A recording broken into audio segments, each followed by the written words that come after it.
गुरु आज्ञा में नहीं रहे तो और सब कुछ मिल सकता है, लेकिन गुरु निष्ठा और भगवत प्रेम नहीं मिल पाएगा। इसको दिमाग में लिख लो चाहे कागज में। इसे स्वार्थी बुद्धि नहीं निर्णय कर पाएगी, इसे नहीं समझ पाएगी। संकेत किया जाता है ऐसा मत करो, सामने वाले को लगता है बहुत लाभ मिल रहा है, अरे बड़ी हानि हो रही है, जो लाभ के लिए चले थे, जिस लाभ को मिलना था वो छूट गया, तेरा आश्रय छूट गया, तेरी बुद्धि में भ्रम पैदा हो जाएगा, तेरी बुद्धि में अश्रद्धा पैदा हो जाएगी, तेरी बुद्धि कभी श्री जी में नहीं लगेगी। तू खिलवाड़ समझता है।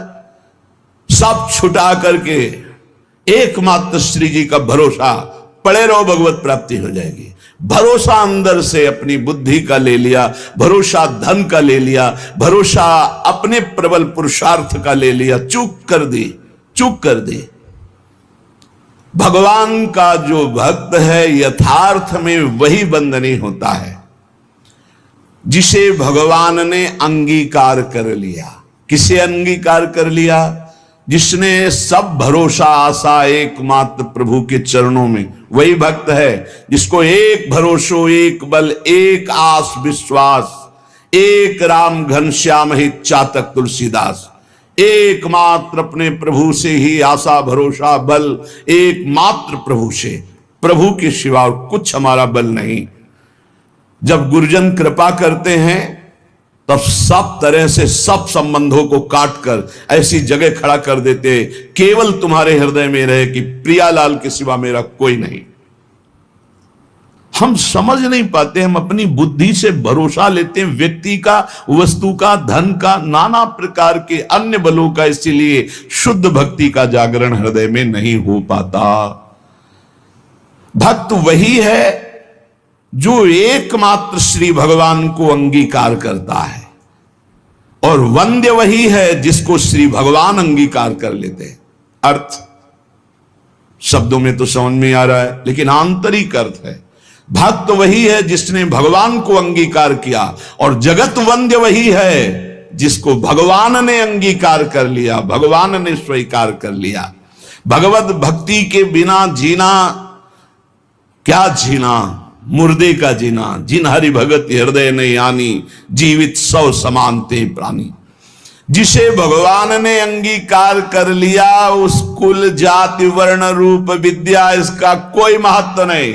वो किस कुल का है, किस जाति का है, कितना पढ़े लिखे है, रूप है कि नहीं है, तेज है कि, इससे कोई मतलब नहीं। वो जगत बंद हो जाएगा जिसे भगवान ने अंगीकार किया।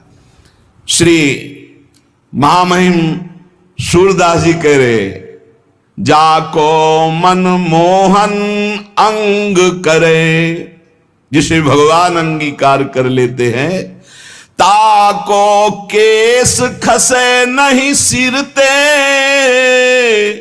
जो जग बैर परे। विश्वास कीजिए, ताको केस खसे नहीं सिरते, जो जग बैर परे, जाको मन मोहन अंग करे। केस माने बाल, एक भी बाल कोई सर का उखाड़ नहीं सकता है जिसके भगवान रक्षक हो गए, जिसको भगवान ने स्वीकार कर लिया। हिरण कश्यप परहार थक्यो, प्रहलाद नने कुडरे, अजहू लगी उत्तान पाद सुत, अविचल राज करे, जाको मन मोहन अंग करे।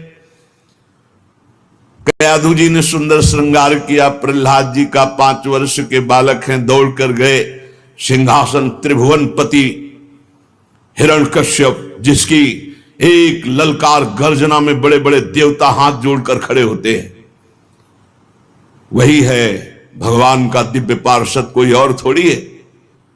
जाके साष्टांग दंडोत किया, पिताश्रय दिया, दुलार किया। तुम्हें सबसे ज्यादा पसंद क्या है? हिरण्यकश्यप ने पूछा। प्रहलाद जी को दुलार करते, क्या पसंद है तुम्हें? जैसे बच्चों से पूछा जाता है तुम्हें क्या पसंद है, तुम क्या खाओगे, तुम क्या चीज चाहते हो, तो प्रहलाद जी से पूछा तुम्हें क्या पसंद है, तो उनका पिता श्री मुझे भगवान की श्रवणम कीर्तनम स्मरणम विष्णुर्पाद सेवनम अर्चनम बंधनम दास्यम सख्य आत्मनिवेदनम, ये नवधा भक्ति बहुत प्रिय। हरि की नवधा भक्ति प्रिय सुनते ही आग बबूला हो गया। उठाकर प्रहलाद जी को पटक दिया सिंहासन के नीचे और कहा, किसने ऐसी बुद्धि हमारे इस बालक की कर दी? प्रहलाद जी ने कहा, ऐसी मति सिखाने पढ़ाने से नहीं होती दैत्यराज। भाषा बदल गई। जिसे पिताश्री कह के प्रणाम किया था, देखा भगवान का विरोधी तो कहा, दैत्यराज, ये किसी के सिखाने पढ़ाने से बुद्धि नहीं होती, ये महापुरुषों के पादरज अभिषेक से ऐसी निष्ठा जागृत होती है। बोले मार डालो इसको, हाथियों से कुचला दो। बड़े बड़े मत वाले हाथी से कुचलाया गया। भाले अस्त्र तलवार इनसे बाल नहीं काट पाए। जो सूरदास जी कह रहे, ताको केस खसे नहीं सिरते। पहाड़ के नीचे दबा दो, जल में डुबा दो, बड़ी जहरीली गैस के उसमें बंद कर दो, सब उपाय कर डाले। ना किसी अस्त्र से, ना शस्त्र से, ना कृत्या उत्पन्न करके, न कृत्या से, न जहर से, नाना प्रकार के सर्प आदि मारण प्रयोग किए, कुछ नहीं। हार गया, भयभीत होके बैठा था। उनकी बहन आई, होलिका नाम था उनका। भैया, ये छोटी सी बात के लिए आप त्रिभुवनपति होकर इतनी चिंता है? 5 वर्ष का बालक ऐसे ऐसे मार दूंगी? कैसे मारोगी? मैं इसको लेकर के अग्नि के बीच में बैठ जाऊंगी और मुझे वरदान प्राप्त है शीतल पट अग्नि का। मेरा रोम भी नहीं झुलसेगा और जलकर राख हो जाएगा। बड़ी प्रसन्नता हिरण्यकश्यप को। अब बहुत ढेर सारी लकड़ी लगाई गई, बीच में जगह बनाई गई। होलिका प्रहलाद जी को ऐसे पकड़ के बैठ गई। प्रहलाद जी निरंतर चल रहा था, हरि हरि हरि, राम कृष्ण हरि, भगवान नाम कीर्तन। वो बड़ी प्रसन्न थे कि अपने भाई का बड़ा हित करूंगी। जे भी आग लगाई गई, हरि प्रेरित ते ही अवसर चले मरुतो 49। जैसे लंका में जो वही हनुमान जी की पूंछ में आग लगाए, हनुमान जी अति लघु रूप रखा था, ऐसा बड़ा कि वह पूरी लंका में जाने की जरूरत नहीं, जहां चाहो वहीं से लगा दो। हरि प्रेरित ते ही अवसर। ऐसी वायु चली प्रबल की शीतल पट प्रहलाद जी के ऊपर, और होलिका चीख चीख कर जल जल करके राख हो गई। जब सुबह हुआ तो असुर मंडली और भक्त मंडली दोनों गए। देखा प्रहलाद जी शांत भाव से बैठे उसी राख में कीर्तन कर रहे। तो आज भी होली उत्सव जिससे मनाया जाता है, सब तिलक कर रहे राख। अब जो राक्षसी स्वभाव के तो वो क्या करे, तो हाय हाय करके एक दूसरे के मुंह में कालिख पोतते हैं, मदिरा पान करते हैं, उन्मत्तता दिखाते हैं। अब क्या करें? प्रहलाद जी का एक रोम भी नहीं झुलसा था। होलिका जिसे वरदान प्राप्त था जल के राख हो गई। क्या बिगाड़ पाया कोई?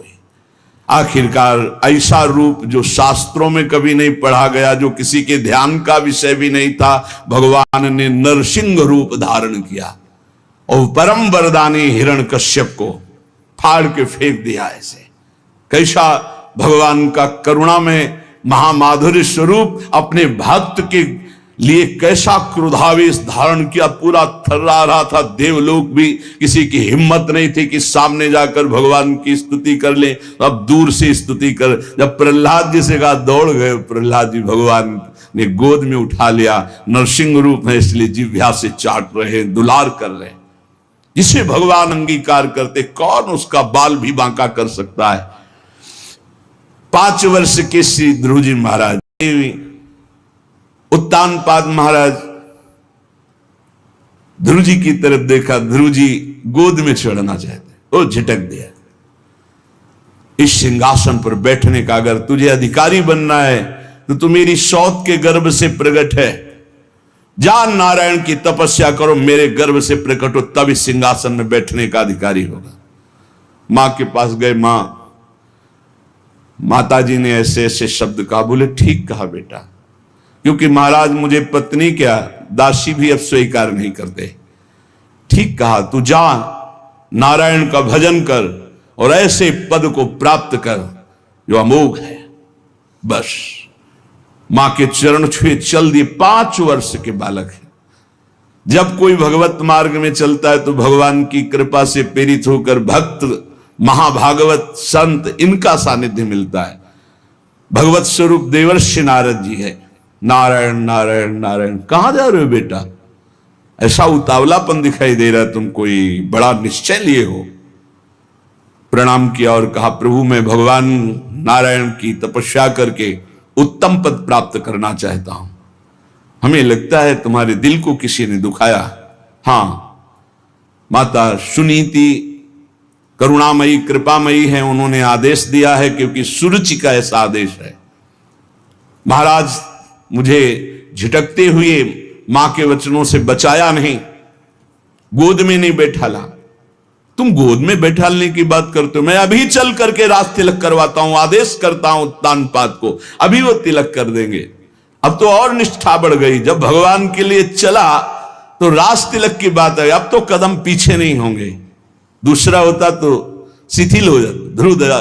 ध्रुव जी अपनी मस्ती में कि मैं निश्चयी हूं, एक बार जो निश्चय करता हूं उसे अटल रखता हूं।